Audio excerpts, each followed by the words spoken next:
Hi, I'm Denise Blanc. I'm the founder of RiverLogic Partners, a coaching and consulting firm that focuses on communication and leadership. People ask me all the time, how did I come up with the name RiverLogic? I was listening to a talk by a Buddhist teacher who was talking about that sometimes we live with rock logic versus water logic. She said when we're in that rock logic place, we're like rocks. We're immutable, we're inflexible, we're intolerant, if a rock can be intolerant. We're in this place of good and bad, right and wrong, we don't shift. But very differently, when we're in water logic, it's a more fluid place.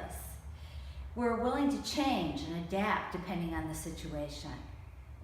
I thought it was a great metaphor for the kind of work I do around communication and conflict. And thinking about water brought me to the place of rivers, because rivers are always flowing. So, okay, if rivers are always flowing, but we get stuck. So things fall in the river, right? Rocks and trees, parts of the mountain, debris fall in the river, and it dams up.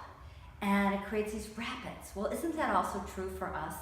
Doesn't it happen sometimes that things jam up, our relationships get clogged and stuck?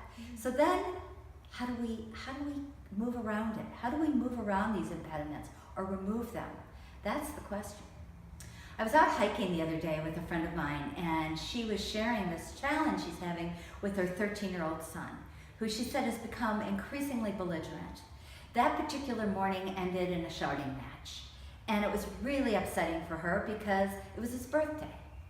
She was sharing that in general, he is staying in his room, he hardly talks to her, his grades are plummeting. She's starting to feel like he's on drugs, or depressed, or both.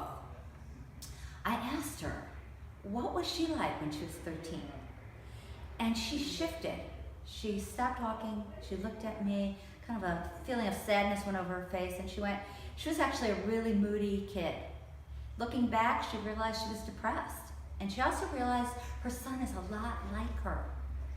I asked her if she would be willing to do a do-over, meaning when he came home from school that day, could she go back to their interaction with this place of empathy, with the softening, having understood maybe a little bit what he's going through. She texted me later that night and she said, the conversation's moving. He's talking to her, at least for now. That's RiverLogic.